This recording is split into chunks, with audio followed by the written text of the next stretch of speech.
ఎందుకు నెట్టివేయబడుతుంది? రాజకీయ లబ్ధి కోసంగా నెట్టివేయబడుతుంది. మిమ్మల్ని ఇది వెనుకబడిందని మిమ్మల్ని మభ్యపెడుతూ మీకు అభివృద్ధి జరగకుండా చేసి మీరు కొన్నాళ్ళకి నిజమేమో అనుకుని మీ చేత ఆ ఫీలింగ్ని ఇచ్చారు. కానీ ఇది నిజంగా ఇన్ని వనరులు, ఇన్ని నదులు, ఇన్ని గనులు, ఇంత మానవ వనరులు, ఇంత శక్తి సామర్థ్యాలు ఉండి కూడాను ఇది ఎందుకని వెనుకబడే ప్రాంతం అని అంటున్నారు. కాదు, వెనక్కి నెట్టివేయబడ్డ ప్రాంతం. అది సత్యం. జనాలు సత్యం పలుకుతున్నారు.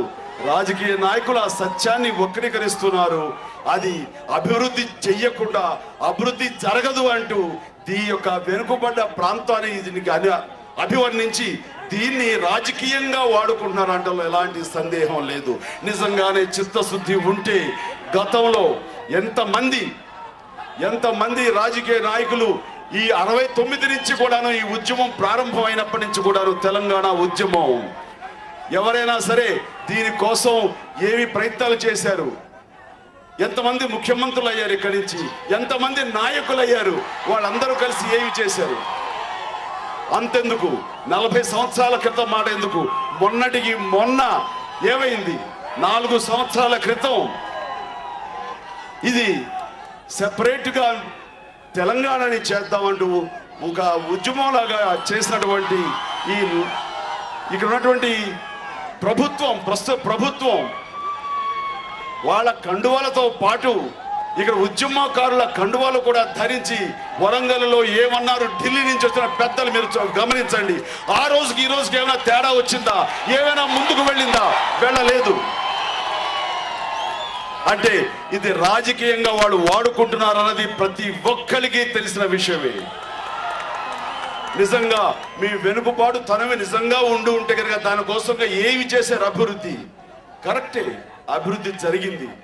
ఇక్కడ కన్నీళ్లలో అభివృద్ధి జరిగింది, కష్టాల్లో అభివృద్ధి జరిగింది, కడుపు మంటలో అభివృద్ధి జరిగింది, ఆకల్లో అభివృద్ధి జరిగింది, చేనేత కార్మికులు ఆత్మహత్యలు చేసుకోవడంలో అభివృద్ధి జరిగింది, నిరక్షరాస్యతలో అభివృద్ధి జరిగింది, వాళ్ళ నిరుద్యోగుల్లో అభివృద్ధి జరిగింది. టోటల్ గా దీన్ని ఆ రకంగా వీళ్ళలో కోపాగ్ని ఇలా రగలటానికి కూడా అభివృద్ధి జరిగింది. నిజమైన అభివృద్ధి అది కాదు. నిజమైన అభివృద్ధి రావాలంటే ఈ యొక్క వెనుకబాటు తనం అనుకునే దాన్ని రాజకీయంగా వాళ్ళు ఉపయోగించుకోకుండా ఈ వెనుకబడ్డ తనాన్ని లేకుండా చేసేలాగా దీన్ని రాజకీయంగా వాడుకోకుండా ఉంటుంటే కనుక నిజమైన అభివృద్ధి జరుగుండేది. రాజకీయంగా మాత్రమే ఈ యొక్క వాదాన్ని వాడుకుంటున్నారు.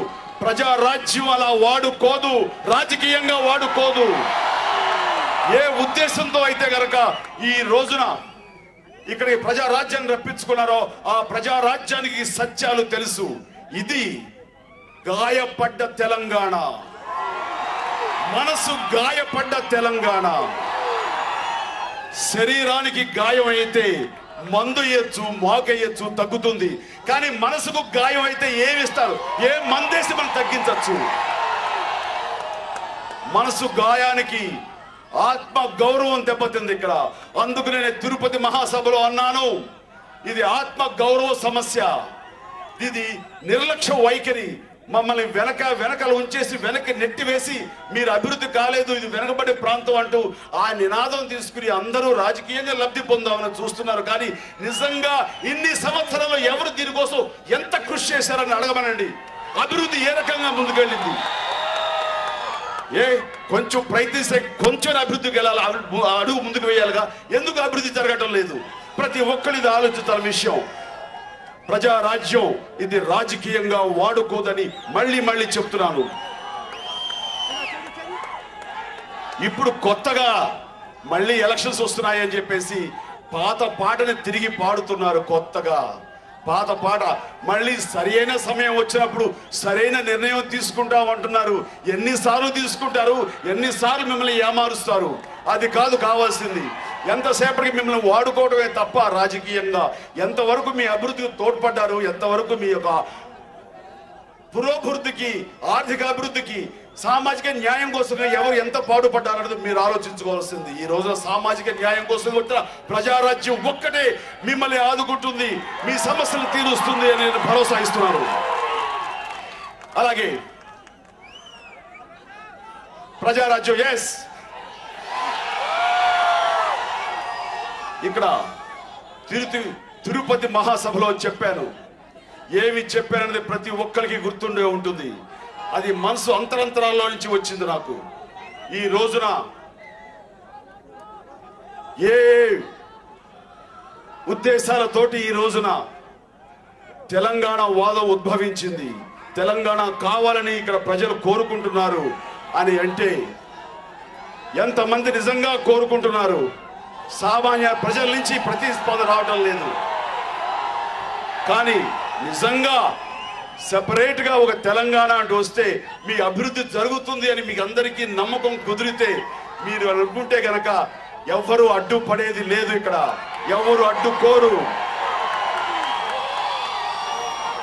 ఒక సత్యం మీకు చెప్పాలి, మిమ్మల్ని ఏమారుస్తున్నారు, మీరు ఏమారకూడదు.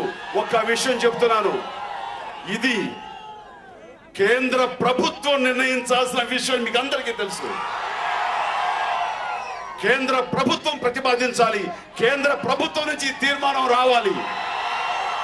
కేంద్ర ప్రభుత్వం ఎందుకు మాట్లాడలేదో మనం నిలదీసి అడగాలి. కేంద్ర ప్రభుత్వం నుంచి ఈ ప్రతిపాదన వచ్చిన రోజున కేంద్ర ప్రభుత్వం మన సాధక బాధకాలు, మన అభివృద్ధి విషయంలో వాళ్ళు దృష్టి సారించి కేంద్రం ప్రతిపాదిస్తే గనక ప్రజారాజ్యం ఎట్టి పరిస్థితుల్లోనూ అడ్డుగా ఉండదు ఉండదు ఉండదు అని మీ అందరి సమక్షంలో చెప్తున్నారు. జగిత్యాలలో నేను చెప్తున్న మాట మరొక్కసారి నొక్కి ఒక్కాడిస్తున్నాను. ప్రజారాజ్యం ఈ ప్రజల అభీష్టానికి అనుకూలంగా అనుగుణంగా స్పందిస్తుంది, సానుకూలంగా ఉంటుంది. నా వెనకాల ప్రజలు ఉన్నారు. నా ఉద్దేశంలో ప్రజాభివృద్ధి చేయాలి, వాళ్ళందరికీ అభివృద్ధి పదం వైపు నడపాలి. స్వార్థ రాజకీయాలు ఉండకూడదు.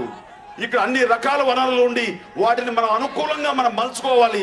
మన రాష్ట్ర సంపద ఈ ప్రాంత అభివృద్ధి కోసంగా ఈ ప్రాంతం సంపదని పెంపొందించాలి. అది చివరి వరకు మీకు అందరికీ లబ్ధి చేకూరాలి. అందుకని మరొకసారి చెబుతున్నారు, మీరు కేంద్రం గనక ప్రతిపాదించి అది ముందుకు తీసుకురావాలని మనందరం అడుగుదాం. కేంద్రం గనక ప్రతిపాదిస్తే ప్రజారాజ్యం దానికి సానుకూలంగా స్పందిస్తుందని మరీ మరీ చెప్తున్నాను.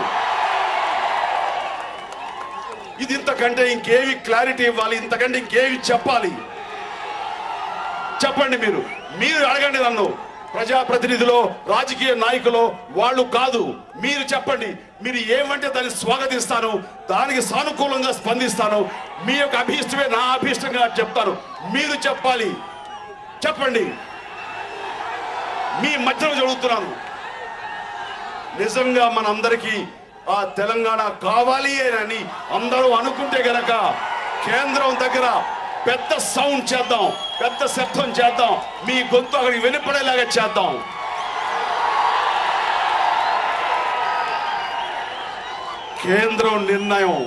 కేంద్రం నిర్ణయించాలి. అది మీ దాకా చెప్పక ఇక్కడ వాళ్ళు ఏదో చేయటం లేదు అని అంటే, కేంద్రం నిజంగా వాళ్ళకి చిత్తశుద్ధి ఉంటే మన అభీష్టానికి అనుకూలంగా వాళ్ళు నిర్ణయం తీసుకొని వాళ్ళు ప్రతిపాదిస్తే కనుక మనం సానుకూలంగా స్పందిస్తాం. మనం అడ్డుగా ఉండం, మనం స్వాగతిస్తాం. ఎందుకంటే ప్రజాభీష్టానికి నేను ఎప్పుడూ తలవంచే మనిషిని. మీ ప్రజాభీష్టమే నేను శిరసా వహిస్తాను, స్వాగతిస్తాను. అందుకని మరొకసారి జన సమక్షంలో ఉండి జగిత్యాల నడిబొడ్డులో ఉండి జనం మధ్య ఉండి చెబుతున్నాను, చిరంజీవి ప్రజారాజ్యం కేంద్ర ప్రతిపాదనకు ఎట్టి పరిస్థితుల్లో అడ్డుగా ఉండదు ఉండదు ఉండదు.